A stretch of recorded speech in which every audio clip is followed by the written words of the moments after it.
children with special needs are challenged by the changes that a new school year brings. EP's annual Back to School issue presents a helpful selection of resources, guidance, tips, and methods to ease the transition back to school. Read it today at www.epmagazine.com. Oscar Mike Radio is a proud podcast partner of Reach Across America Radio, heard every Thursday at 11 a.m. and Sunday at 8 a.m. Eastern. They're also big supporters of the nonprofit I Got Your Six, Two Lives at Once.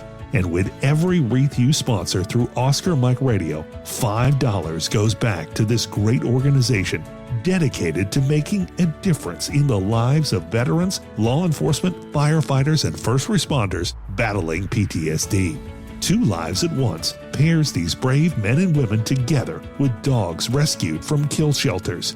In this way, two lives are saved at the same time by saving each other. Donate now.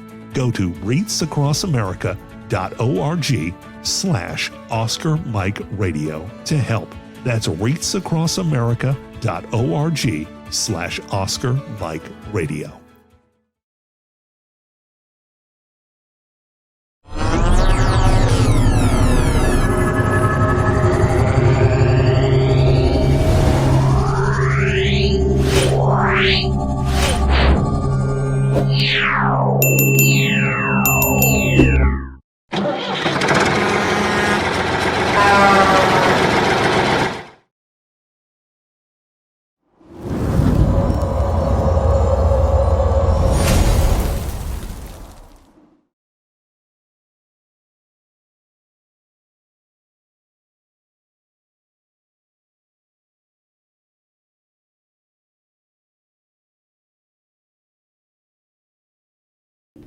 Suicide is preventable, and each of us has a role to play in suicide prevention.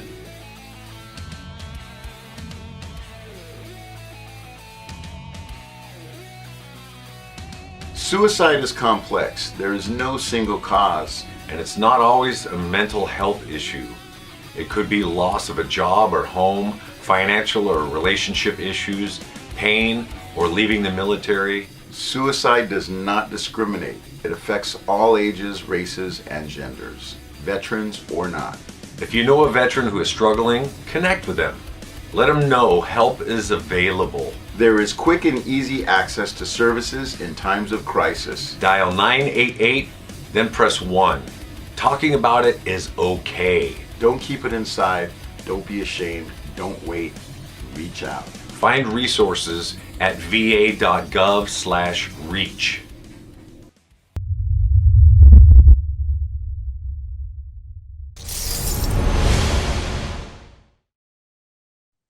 Hello and welcome again to Oscar Mike Radio. My name is Travis, U.S. Marine Corps veteran and your host. Oscar Mike Radio is part of the Hubazoo Network. You can find out more on hubazoo.com. I want to thank my sponsors, Joyce Asek of Asek Real Estate, Army National Guard veteran Mark Holmes of Reapers Detailing and Power Washing, and my supporters, Exceptional Parent Magazine and K-Sun Shaving Company. We're into September. This year is flying by, and I'm just having a great time. Again, last year, I'll say this again, was the realization that I know nothing. And that's a good thing. And this year is about relationships and talking to people who have developed relationships with themselves and with others through their career in and out of the military. And today is no different. I have U.S. Navy veteran retired, Captain Steven Vincent with us here on Oscar Mike Radio. Sir, welcome to the show. Thank you so much. Thanks for having me, Travis. I know you're not just the taxi service for the Marine Corps, sir. I know that. And I have a great affection for the Arleigh Burke ship. The first Navy ship I went on was the John Paul Jones. So that is a very cool memory for me. But and my grandfathers were in the Navy in World War II. So, here we are. And we got connected over LinkedIn and we started talking, and I was checking out, your company that you work for, TIAG, and then your employment history and all that good stuff that us LinkedIners do. And I'm like, there's a lot there. and I'm wondering if he'll talk to me. And here we are. And there's a ton of good stuff to talk about, which I'm always like excited about. But kind of take us through how you got into the Navy, and you have to give me the bullet pointed story, but just summarize your naval career for us. I mean, it's a lot to do in like 5 minutes, but take your best stab at it, sir, please. So always interested in the military. My grandfather was in the Navy in the 20s, had served on the Arizona in the 1920s. My dad was a U.S. Army veteran, 100% disabled from combat injury in the Battle of the Bulge. So I'd always been kind of growing up exposed to military as something that was interesting and had explored it. I actually thought I was going to go into law enforcement as a career. I got introduced in high school to police explorers, then became a cadet at the community college I was working at, then got hired as a police dispatcher and reserve police officer, and did that for about 3 years in a small department in Northern California, Milpitas, California. One of my mentors in that department had been an Army Special Forces guy, as a lieutenant in the Army Special Forces in Vietnam, who said, "Steve, you're going to be a great cop, but you've never gotten out of this town. You haven't seen what else is out there. And I really encourage you to do that." And I started thinking more and more about, okay, what else can I do? Had been helping my mom take care of my dad. He passed, and it opened up the opportunity to not have to be at home helping her. Actually went back to college to finish my associate comms, my bachelor's degree, and interesting time, Top Gun comes out. And I'm like, well, that looks really cool. Now, I wore glasses at the time, and I was pretty confident that I couldn't be Maverick. But I said, Goose is kind of cool. I mean, I could do Goose. And so I went to see the recruiters, and they gave me these exams on spatial orientation, ship and electrical wiring, which I failed miserably. And they said, we don't want you near airplanes. Would you like to drive ships? And I went, well, that sounds cool. So I asked for any ship, grew up in Southern California. I asked for any ship West Coast. So out of officer candidate school in SWAS, I was assigned to the East Coast. Again, typical Navy. Over my career, I only got what I asked for once, but in retrospect, I always got what I needed. So started out on USS Nassau. That was LHA, so a helicopter carrier on the East Coast. So assigned to Nassau in 88. So was there when Desert Shield, Desert Storm came about. So I initially went into the Navy with the intent of doing it for 2 years. And there was something heady about being an officer as a lieutenant junior grade, as an O2, being one of 3 people that was standing around the clock, officer to deck, on a helicopter carrier with the 4th Marine Expeditionary Brigade embarked, and the Navy amphibious commander embarked, and being in a combat zone. There was something heavy about that. There was something really exciting about being part of something that was big. And it was one of those where I had planned to be in for just two years and looked for ways to stick around. So, kind of blowing through my career, most of it was in the amphib community. And that first, my first tours, I kind of saw Marines as cargo. And, let's be honest, there's that, it's that voice activated baggage kind of thing, there's that. But so it went from initially, us and them and hostility, to this evolution to, man, these are a bunch of really good folks, and they're unique in what they do. We're unique in what we do. When we're on the amphibs, we're both useless without the other, but together there's this tremendous synergy. True. And I'll come back to that when I had command of my ship. So I ended up with next tour I was on an amphibious squadron, and that's where I was introduced, more tightly to the Marine Corps, working with Marine Expeditionary Unit planning staff on exercises and operations. Started to really appreciate there's some great Americans in this organization. They think differently, they talk differently, but man, we're part of the same bigger team, and these are a bunch of good folks. I ended up so I went to do my department head tours. I was chief engineer on an LSD out of San Diego. Heck of a learning tour. I'm not a technical guy by background. And that taught me to, I don't have to know how to fix the pump. I need to know how to make sure that these guys have the tools and the time and the resources they need so they can fix the pump. That's my job. Went to an amphibious squadron staff as ops and the material officer. When it was time for my XO tour, you know, amphibs are in one of three places, San Diego, Norfolk, Japan. So I said, okay, boss, which one is it? And I was told Bremerton, Washington. I'm like, bleh. So I was sent to be XO on USS Rainier, AOE 7. And again, not what I wanted to do, not what I thought I was. Oh my gosh, you're being derailed from your amphib career track. In retrospect, like I said before, got exactly what I needed. It introduced me to the Northwest, which my wife and I love, but I worked for aviator COs who thought differently than the surface warfare officers that I had worked for, and taught me new things I didn't know I needed to learn about management, leadership, things like managing sleep on a ship. Enjoyed that. It was blue collar work. You know, when you show up alongside the carrier and send over 1 million gallons of gas and all the food and the bombs they need to keep going, that is tangible blue collar. We're doing something. It's not drive around and simulate. It's work. It's tangible. Loved that. When I had a chance to selected for command, you know, and again, in hindsight, I'm smart enough to know that I'm not the smartest guy in the room. I happen to be in the right place at the right time and things lined up. Had a chance to command USS Germantown, LSD 42 out of San Diego. And that was great. Now back to, you know, I was telling you about that tension with Marines. I took over from someone that had maybe not had the most warm relationship with the Marines that were embarked. And I was going to have that exact same group of Marines come back for the next deployment. We had a short turnaround, so I was deploying on a short cycle.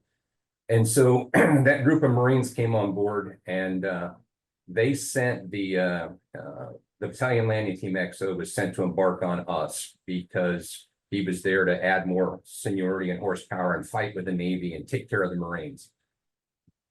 Well, so when the Marines, for that group of Marines, when they embarked for the first time, my senior chief bosun mate, you know, historically, Marines come aboard the ship and it's like, hey, there's your berthing area. Here's a wad of linen. Good luck. And I went and bought a bag of mints, and I told him, I said, I want every rack made up, and I want a mint on every pillow. And he looked at me and said, what? God damn it, Captain! No, Senior chief, trust me. And we had served together before when he was in E6, and I said, Senior, this is what I want, and there's a reason for it. Just please do it. They made up the racks. So the Marines come on board and they're ready for let's butt heads with the Navy guys. And they walk in and they're like, what the hell? And it just disarmed that initial tension. And, you know, it was one of those, you know, I remember, you know, I had a great command master chief who just he was a relationship guy. And, you know, he comes up to me one day and he says, you know, Skipper, he says, these Marines that we have on board, they've been in combat operations in Iraq and Afghanistan using crew-served weapons, kind of the same ones that we have on the perimeter of the ship for defense of the ship. Do you think we might be able to learn something from them? You know, and oh my God, when you get to the point where you start saying, hey, guys, and at that point, women, we think we can learn something from you. Could you share your knowledge? You know, we've never had to clear a jam when someone's shooting at us. It's an exercise and a drill we run through, but we've never actually had to do it. You have. What do you know that we don't? And, you know, we got to the point where it was the greatest experience because, you know, we got to the point where, you know, Marines always having to, you know, battle site zero and keep their weapons, you know, proficiency. So you're on an LSD, you've got this flight deck and they can shoot off the back. And it was always this tension with, damn, Marines have to shoot, blah, blah, blah, blah, blah. And it was like this, you know, blinding flash of the obvious with, you know, instead of having Navy range masters, what if we qualify the Marines to be the range masters on our ship and put them in charge of it? One, they probably are more proficient and comfortable with weapon safety than your typical sailor is, and they won't want to screw it up. They're going to make sure it's done right because they don't want to lose that trust. And guess what? The weapon shoots happened. They were more crisp. They were, and again, that trust built up. And so it got to the point where we made a port visit going west. We made a port visit in Saipan, and that the battalion landing team XO that was on board kind of led a bunch of us on kind of a battlefield tour of Saipan, because he had been through that history in his Marine Corps leadership training that we didn't know, and gave us the tour. And then he comes up to me and says, "Hey, sir, I'm getting pulled back to the big deck. It's not screwed up here, and I have to go back, and that sucks because this is great." He says, "The Marines are happy, we love it here." And so that to me was just that huge success of it doesn't have to be in this adversary relationship. Yeah, you talk different, you think different, but we're part of the same team. And just to kind of put a close on that, I saw that in transition. I was helped by people from other services that I had never met, that had transitioned before me, and reached back to help somebody. And when I help somebody in transition, it's like, hey, it's going to be your turn at some point to reach back and help someone coming behind you.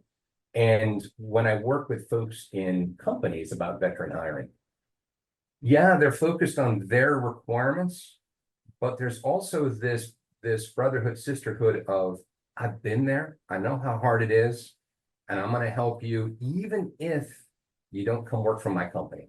I'm going to help you because someone helped me, and it's the right thing to do. Absolutely. Before we get in your transition, I do want to ask a question that's been bothering me about the current state of naval affairs. There's a lot of hype on the fact that China's Navy, in some metrics, are bigger than the U.S. Navy now, and they're, just as proficient. And I'm not sure I believe that. I just don't think that. I think they have more ships, but not more tonnage. And it's my understanding they don't have that practice of going worldwide that we do. What's in your view, based on what you know, is China's Navy making, big strides, or is it just still all smoke and mirrors, like Sun Tzu said for them to be? Well, I'm going to give you two answers. One is, I don't know, Okay. because again, and I know no more than you do of what you see in the media. Sure. Okay. So honest answer is, I don't know. I'll tell you what I think. What I think is that the capabilities of the young men and women on our ships are tremendous. And it's what I miss most about active duty is smart young men and women that enjoy a challenge. And, I think consistently I saw that some of the training scenarios that we put folks through were more stressful, demanded more than some of the operational scenarios that we encountered. I think the fact that the Navy and the Marine Corps operate at a global scale on a daily basis, it stresses us, but at the same time, it creates familiarity and proficiency so that when you have to pivot, you can. I think of all the deployments I went on where we had a schedule. When we left home, we had a schedule, port visits, exercises, and so forth. And so many times that went out the window, and you were now tasked to do something that you didn't know you were going to do. Hey, we were going this way, but guess what? We're going that way to evacuate that embassy. And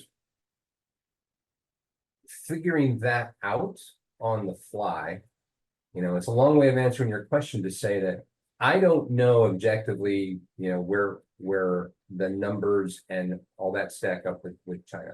I do know that the young men and women that operate the ships are tremendously capable and qualified, and that the more that we train and then trust them to make decisions, the more effective we are. Okay. It's always an interesting point of conversation. I've had different naval active duty and retired opine differently. So fair enough, fair enough. Every service comes to an end, and you do get out one way or another. Yep. We were kind of joking before we hit the record button that You know, for a long time, I thought officers, especially major and above, had it made. They didn't go through the same stuff that their younger officer peers did, and certainly not enlisted. And I find that every story is different, but officers have their own sets of challenges and problems to face too. And I was kind of curious if you could go into what your transition out of the military was like, please.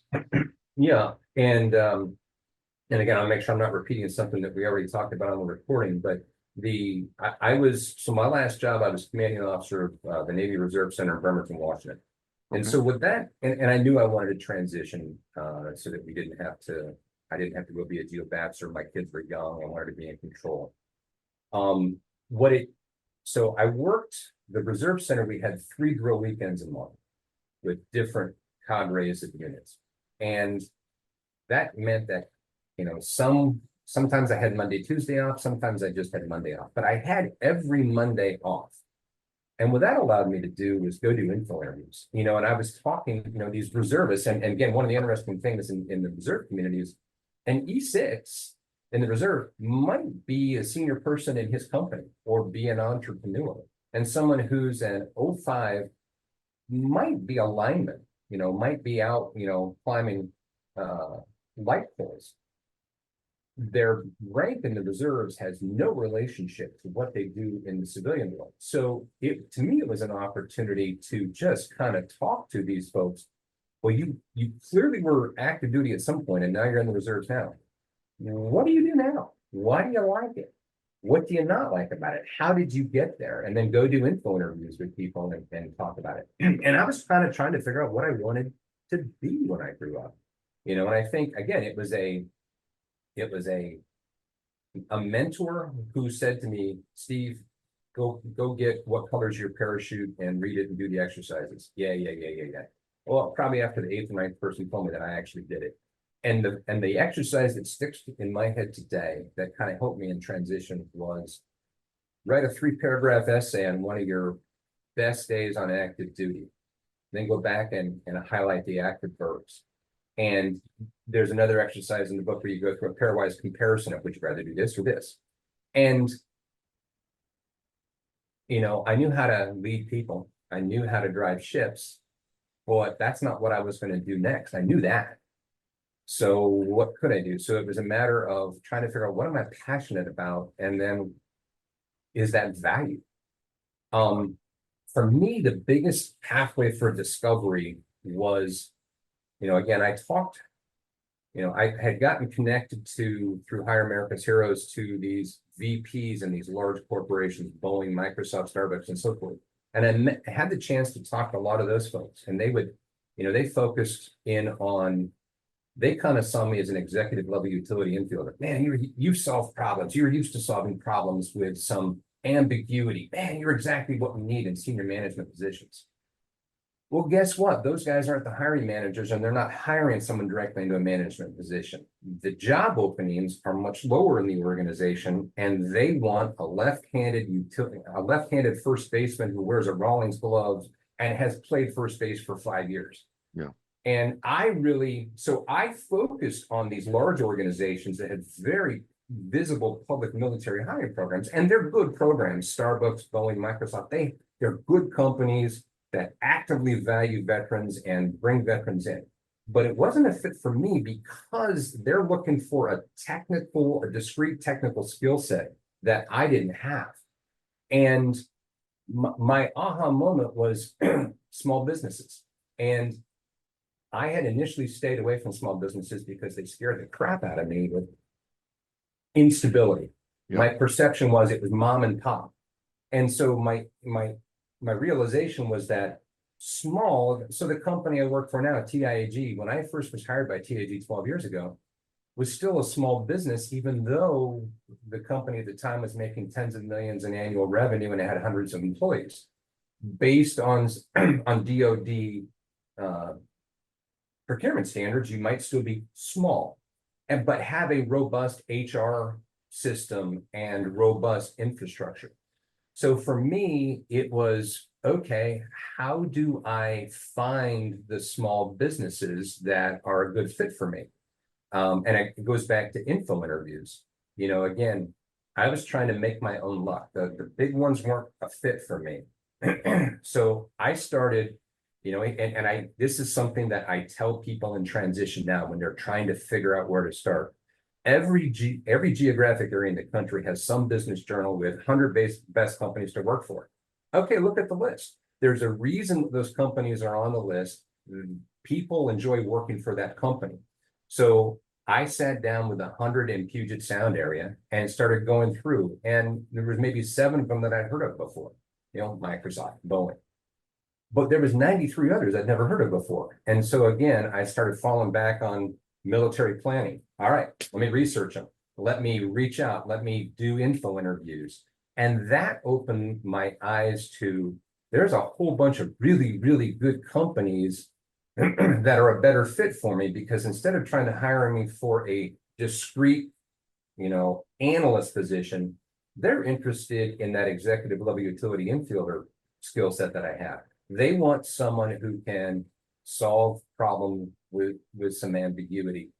And many times they don't have a position posted yet because they're waiting to find the right person. So in those small businesses, it was much more, my most fruitful conversations with the HR director, where they were asking me about the soft skills that I had in spades, but that none of the, if I'm applying for a specific niche job at Starbucks or Boeing, they're focused on the knowledge, skills, and abilities that are specific for the task, for the job. They're not asking me about me for the most part. And those small businesses, I was able to have conversations around me. And then to put a pin in it. And that's when TIAG reached out to me. I had been doing a lot of this small business networking and putting my resume out, going and eating rubber chicken at different networking events and so forth. And I put my, most of what you do in transit, most of what I did in transition was wasted effort. But you have to do all of that in order to have the things that work. And in my case, I posted my resume. I did the project management professional certification because it felt like a good way to take my military experience and reframe it into something that civilian HR people and civilian hiring managers understood. Oh, he's a PMP. I mean, I could have a conversation with you and convince you that I know how to manage projects, but if I'm talking to a civilian hiring manager, well, you know what? Unless you have a PMP, you don't know how to manage projects.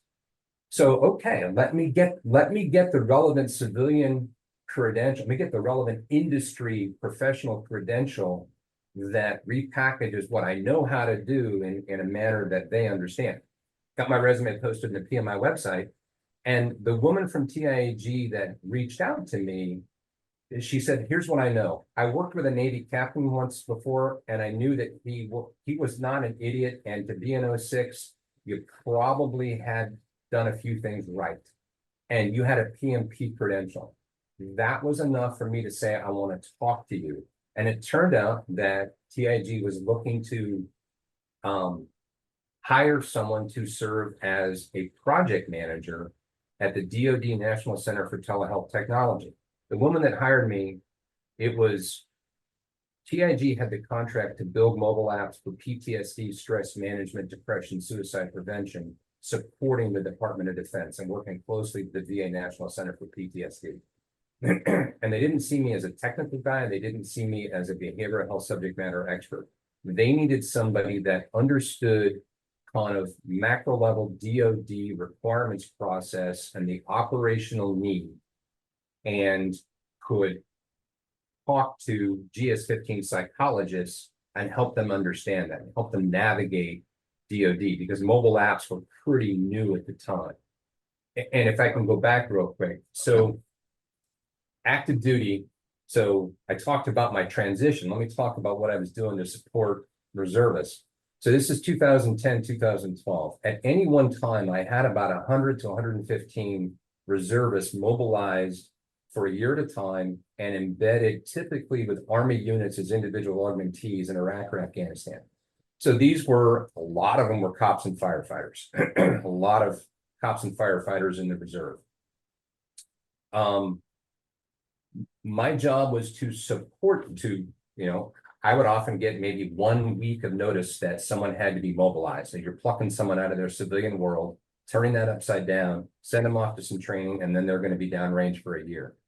And many times the spouse of that individual had no idea how to spell Navy. They met that person after that person left active duty. They didn't know anything about Navy. You know, you start talking, well, you have access to TRICARE now. What's TRICARE? And so we were, you know, working to support those families and support those people while they were downrange and get them access to resources. And mobile apps were pretty new at the time. And so I was leveraging anything I could to help the family members. And when those folks would return from their year downrange, it was not uncommon, particularly for a cop or a firefighter, to come into my office and say, I need help, and I don't trust my department. I don't trust my employee assistance program. I want the Navy to help me. I distinctly remember a commander, a Navy commander. She walked into my office. She closed the door. She sat on the couch and she just broke into tears. And she said, a week ago, I was in Baghdad and I was carrying a sidearm and wearing Kevlar and a helmet. And this morning I'm making peanut butter and jelly sandwiches for my 3-year-old twins. I can't deal with it. You know, she had just spent a year in a combat zone and was just struggling with, I'm now mom and my job is to make PB&J. And she just was having such a difficult time with what she'd seen and that transition. And so for me, it was, I'm not a mental health expert, but you got to take care of your people. And if I don't know how to do it, I got to figure out who can help me. And so I was just reaching out left and right. And so some of that outreach and engagement I was doing brought me to the attention of TIAG, and she found my resume on the website. And it kind of made me a natural fit for that role because, and again, I don't get excited about selling software. I do get excited about selling software that helps people and creating software that helps people connect, do some self-care, and just deal with life. Well, I mean, that was the interesting thing looking up TIAG. It's not it's high speed, obviously, but you deal with a topic near and dear to me, DevSecOps, and you know, it is primarily a technology company in this space. So, but again, unique. Like you don't see a lot of people unless you're looking for that. A lot of times people don't understand what TIAG would do or how they operate in that space. What is it about the space you're in that sets you apart from somebody else trying to develop software or solutions for people? So I'll give you the high level answer on the company and then kind of focus on MRES. So to me, I think one of the real things that I have learned working with the company is the importance of the user-centered design focus, human-centered design. That, you know, creating a list of technical requirements for a software developer to go build, and they can build you the functioning piece of software. But if it didn't consider the user experience, then, and so let me give you a tangible example that we're involved in right now. Because of our experience developing behavioral health technology, we had a DoD, and I'm going to talk around a couple things just because of the contract. We had a DoD organization reach out to us and said, hey, we've seen some of your work. We think you might be the right company to develop a new cognitive behavioral therapy app that's focused on first-term military members to help them, provide them with some training and tools for better problem solving and to deal with just everything, not just this, you know, again, this huge shift to now you're in the military when you're young and dealing with life, and now all of a sudden you're young, you're dealing with life, and you're in this new organization that can be disorienting. So how do we, there's an evidence-based protocol that this organization has tested in a basic training environment and said, okay, well, now we want to move this into a digital delivery mechanism. So it would be easy to say, great, we'll go build that for you. But the right way, in my opinion, before you start building software, is to put yourself in the shoes of the end user. You know, I can talk to the team about Navy, but you know what? It's been a long time since I was that brand new person with fear in my gut because I'm on a ship for the first time and I know what things, what things are like. So finding that, spending the time and the money to fully flesh out the user experience. What does the user want to see? We've got these really smart PhDs that say, here are the interventions, here are the things. Okay, great. But what does the E2 want? What will they use? What do they like? What do they not like? And you only know that by going and sitting down and having a conversation with them. And they have to be confident that the conversation they're having with you isn't going to get them in trouble with their boss. I gotta tell you, I gotta tell you, this makes too much sense, sir, because most software shops have a budget and they have list requirements, and the only thing that matters is meeting requirements in budget before the deadline. Yeah. User experiences, we can patch that later, but it sounds like TIAG wants to do it up front. How revolutionary. Well, and again, it's, I go back to the work we did at the DoD National Center for Child Health Technology, called the T2. So we had the team that was building the apps, but we also operated the Army's only behavioral health technology usability lab. So we had this team of UX experts that was having thousands of airmen and soldiers come through focus groups, A/B testing, prototype analysis. And so I didn't know what UX was when I started with the company. And what I have come to appreciate is that you can build a piece of software on the cheap and block check. And, but if you're going to build something that is engaging and useful and usable, and if you're going to have user adoption, the user has to see value in it. And so that upfront human-centered design is an investment. It does cost more, but I think there's that payoff. And we brought that. So we talk about how we applied that to MRES. So one of the big things that I do with TIAG is mobile resilience. So I'm sitting there one day at the National Center for Telehealth Technology, my contractor capacity, and the phone rings. It's an Army colonel. He's an MP. He says, hey, I'm in the provost marshal for the District of Washington. I sit on an interagency federal law enforcement agency task force, and I got agents from FBI, DEA, ATF coming to me to say, what's the military God that we can make use of? Their perception was that the DoD was further along in this cultural change of saying, you know what, it's okay to say that what you saw and what you experienced affected you. And it's okay to say, I need to talk to somebody. I need some help, because that was not a good thing. And their perception was that DoD was further along and they were looking for what tools they could make use of. And so everything that we built for DoD was available in the public marketplace for free, anonymous. And we walked them through all this stuff. But our takeaway was, wow, my law enforcement career was 3 years.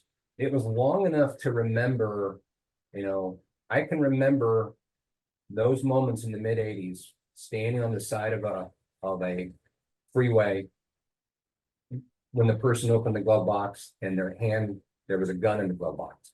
They weren't a threat, but I didn't know that. I remember that moment. I remember that fear in my gut. I remember a building search where I almost pulled the trigger on what we thought was a burglary in progress, and it turned out to be a little girl left home alone.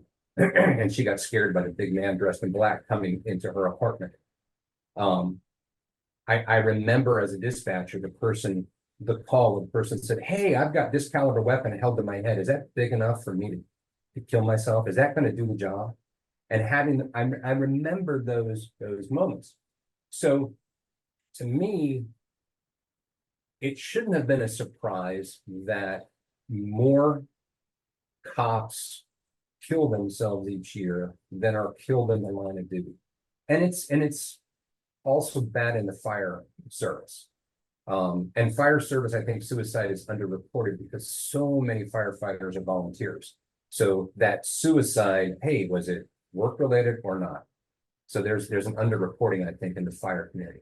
But it was this aha moment that, oh my gosh, these first responders are dealing with tough stuff and there's not much out there. So at the time, there really wasn't much out there in the space. So frankly, it was the San Bernardino mass shooting, which I think 2014, 2015 was kind of the catalyst for our company president. She's from that area. She had friends that were affected by it. And she said, "I'm tired of this. There's nothing out there that specifically brings culturally competent resources for first responders, that provides them with the evidence-based tools that we know will work, that we've built for DoD, and puts it into a package that works for a police department, that works for a fire department." And so this was an internal R&D effort for about 3 years. And back to the UX, instead of running out and building software, the guy who leads the MRES product team, Matt Higgins. Matt is an Air Force veteran, 22-year Air Force veteran. He's had friends from active duty that have committed suicide and racked his brain with, what did I miss? What could I have done different? And so again, yeah, we're a for-profit company, but there's a whole lot of passion that goes into why this is important, why we do it. And so Matt, we had that whole user-centered design team from T2. Matt worked with them, and they did 3 years of R&D with research with fire departments and police departments on what does the end user need? What do they want? And again, mobile apps pretty new at this point.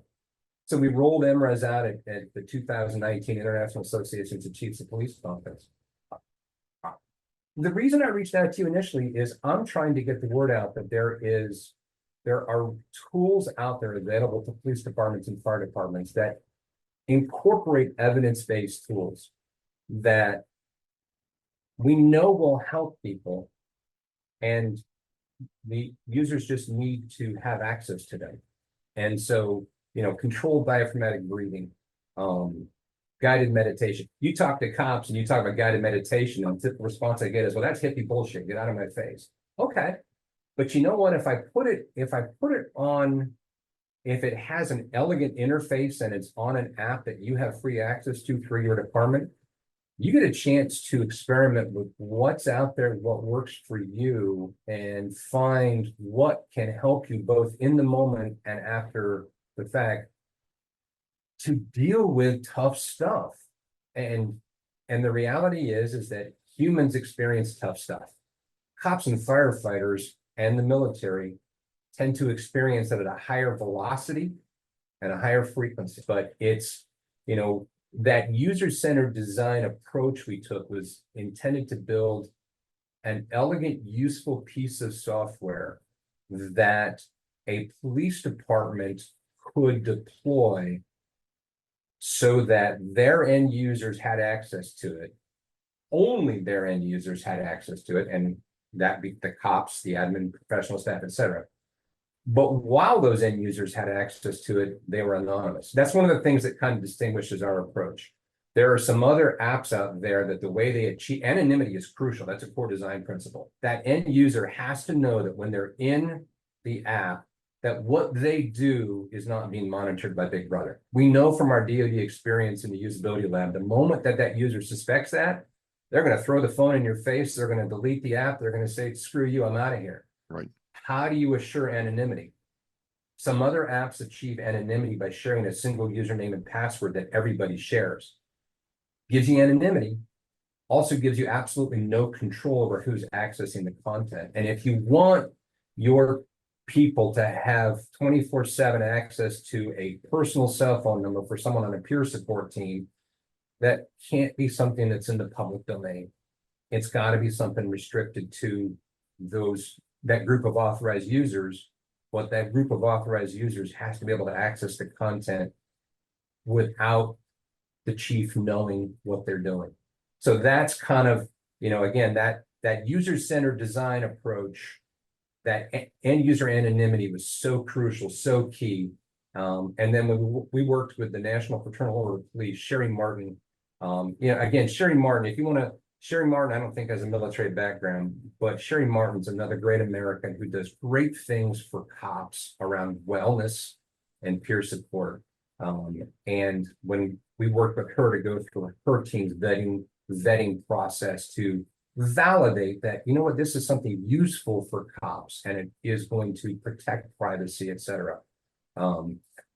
Again, core design principle, it's really around putting something useful and powerful into the hands of the end users so that they have a pathway to resources. You could have done a number of things after you got out, and in some ways you have.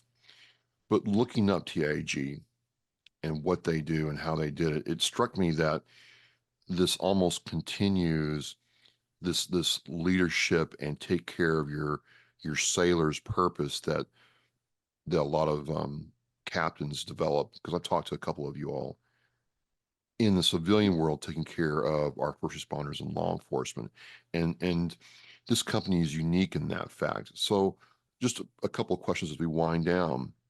Say I'm a veteran and want to apply at TIAG. I know I'm making an assumption here, but I have to think that you all are very open to veterans joining your firm.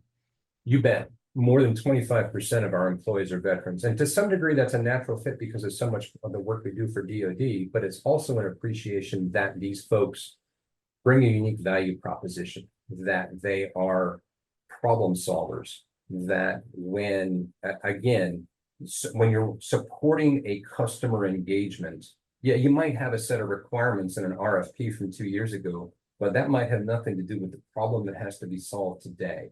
So again, you can, when the problem presents itself, what do you do? Again, some of those intangibles, an ethical approach, again, people coming out of the military, they're safety conscious, their procedural compliance is baked in, ethical, great communication skills for the most part. So all of those soft skills are recognized by the company as, not only do we need the technical skills that someone brings, but the soft skills that someone brings from their military experience with problem solving and mission focus and so forth is critical. So more than a quarter of our employees are veterans. I'm happy to talk to someone that's interested in TIAG about the company and why. I've worked with, we have sponsored the DoD Skill Bridge program and had some great, and there was a senior chief that we sponsored last year that came in and was hired and frankly has moved on to a civilian job. But that's okay. He came in and brought a great skill set to the company, added value, and then found a spot that was a better fit for his personal situation. I'm gonna go back and answer your question this way too. When I was first hired by the company, I didn't know that if I was making the right decision, because again, a small business, we talked through that, but I had I was doing a lot of work with Society of Human Resources Management about veterans and talking about veteran culture and connecting hiring managers with veterans, and how do you speak the same language? How do you work past some of the cultural barriers and have that be a more productive conversation? I've got a few things posted in my LinkedIn page about that, about an Army artillery officer, et cetera. So I had made a commitment to speak at an HR conference in Seattle. And then I was hired by TIAG. And so in my first 2 weeks with the company, I put in a time off request because I felt like I needed to honor my commitment to speak at this company. And my phone rings and the guy who's calling me, I'd never heard of before, never met before. He says, "Hey, I'm Neil Lampton. I'm the general manager that oversees your business unit. Tell me about this time off request. And my first response was, you know, Oh, here we go. I'm already getting, you know, and so I answered his question and he says, wow, that sounds important. That sounds like something you should do. Go do it. And I'm denying your time off request because the company's going to cover your time for that. That's important. What? And that was my introduction. And so the guy that I just referred to, Neil, is now the company president and chief operating officer. That was my introduction to, we value you, we value veterans, and this is important. And you know, that tone has carried through. You know, we built a mobile app for the Washington State Department of Veteran Affairs to focus on helping veterans with traumatic brain injuries identify that they had a TBI and get access to resources. Again, it's the DVA's app, we built it. And again, that human-centered design piece was important to it. But when I was, so in that relationship with DVA, I became aware of another opportunity and kind of developed a business development opportunity for a technology project. And ultimately, the Washington Department of Veteran Affairs said, well, we only have funding for a half-time project manager. So, and I went back to Neil and said, well, that one didn't pan out. He said, well, not so fast. How about you be the project manager? And I went, I don't know anything about case management systems and technology implementations. And Neil's comment to me was, we're not going to let you fail. You've got the relationship with the customer. They trust you. You understand their business problem. It's okay that you don't understand how the technology works. We're not going to let you fail. So Neil supported me. And then the guy who's the MRES product manager, Matt Higgins. Matt is a freaking rock star project management guy. I would have a beer with Matt every couple of weeks and talk through some of the artifacts that I had to create. And Matt helped me. And again, another veteran helping another veteran. But, you know, the takeaway from that was I had the ability to do the job. And I had the support to do the job. And I think a lot of that comes from my military experience. All right, I'm put into a situation that I'm uncomfortable, unfamiliar with, but I know what to do now. I ask questions, I build relationships, I solve the problem, I keep moving forward, and I'm smart enough to know that I need to ask for help. Not just, you know, again, we all need to ask for help. I need technical help in this project. I get punched in the face by life. I need somebody to help me with that. And so, you know, when I would sit down with Matt and drink a beer, it was maybe 50% project management technical support and 50% having a beer with another guy that understood the pit in my stomach that I had in that job. Sure. This is just proven, you know, something I've tried to say for months now when I talk to fellow veterans about how to succeed in or out of the military or with their spouse or with their kids is, you know, develop that aspect of relationships, develop the aspect of asking for help, you know, checking your pride and ego and being able to learn from people who have gone through it before. And then, you know, your leader trusting you to get this over the finish line and with the win fueled your confidence at the time to go out there and succeed. And that can't be stated enough. It's just really powerful to see this work. How can people check out what TIAG does and where they're involved with if they're want to learn about the company or even apply to be for employment? So absolutely. So TIAG.net, we've got a careers page. Again, they can reach out to me on LinkedIn if they've got questions, particularly if they're a veteran and they want to figure out how to navigate it. We have a couple some of our innovations are highlighted on our website on TIAG.net. We have, again, I'm involved in 2 human performance technology products. MRES for first responders, and we're also doing some DoD work with MRES for operational stress control. And then we're partnering with a company called Coach Me Plus for the Warrior Performance Platform. That's the technology product that the Army is going to be deploying for holistic health and fitness. And both of those are kind of highlighted on our webpage. And we're growing in those areas where, again, there's going to be a need. We're a technology company, but we're also sometimes going to need a strength and conditioning coach that understands the military, that understands technology, and can help implement technology to support, say, Army H2F. The majority of our jobs are going to be, again, supporting DoD with cybersecurity. We do a good bit of work supporting Department of Homeland Security, both FEMA and Federal Law Enforcement Training Center. So I will tell you that one of the things that I think is cool is that there's a real appreciation for the value military spouses bring. I think, and again, and when possible, I think one of the only good thing that came out of the pandemic, as far as I'm concerned, is an appreciation for remote work, which I think is a huge boon for military spouses, whether they be male or female. There are some really tremendous people with great technical skill, but because they're following their spouse every couple of years on a PCS, they have trouble establishing a long-term relationship with the company. We try whenever possible to make the roles open for remote work. And I think that a military spouse, I would encourage them to look at our website for the careers, because I think that there's many times that they are underemployed because of the frequency of moving. But yeah, please check out, they're doing some cool stuff with cybersecurity, with technology development, DevSecOps, cloud support. And then there's the part of the company that I'm supporting around human technology with both MRES for first responders and military stress control, and what we're doing with holistic health and fitness.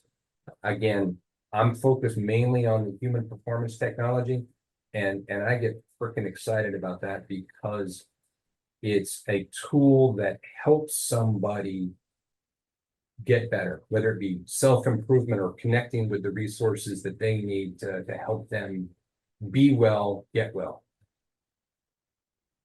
This just is awesome. We could talk all day just about, different facets of the company. And I hope you'll consider coming back and doing just that, because, again, we want veterans to know about these kinds of opportunities who may not have served in maybe a combat or combat support MOS, that there's companies like TIAG who need these skills and are willing to, support their career path. Steven, sir, I just want to thank you for coming on and talking with me. Time flies when you're having fun, and it was just a wealth of knowledge. And I thank you so much for sharing with us. Travis, thank you for inviting me on, and I appreciate the opportunity to share a little bit of what I know. And again, I'll leave it at this. Every one of us needs some support. Maybe not every day, but every one of us needs some support. Figure out who to ask and ask. Absolutely. Well, ladies and gentlemen, I'll have Steven's LinkedIn link in the Oscar Mike Radio website post and show post. I'll have the link to TIAG in the show post. And again, this is a clear demonstration of understanding leadership, understanding the power of relationships, and really, the old military saying, sir, know yourself and seek self-improvement, and good things will happen. So I thank you for coming on. And as we say in Oscar Mike Radio, mission in flight. Thank you. Remember, Honor teaches our mission. We care about it and we do it every day. But I think there are things that just hit you and give you a reason to go on. The theme for our 2024 for Reach Across America is Live with Purpose. It just seemed to fit in with the vows of the REAP, the 10 attributes that we feel represent our United States military. I thought, what a great opportunity to put those two things together and show our kids through how we act some of the things that can make their lives better, their communities better, and by doing that, the country better. For me, Live with Purpose, I think, it's a mindset. Set some guidelines and then go out and purposefully make life different, make a change. It's an opportunity to set an example.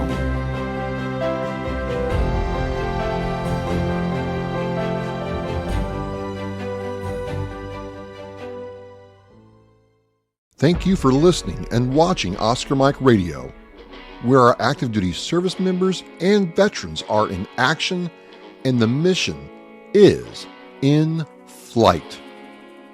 Oscar Mike Radio is an oversized load Co-Sinister One production. If you are a veteran or know a veteran who needs help, please dial 988 and press 1 for the Veterans Crisis Line.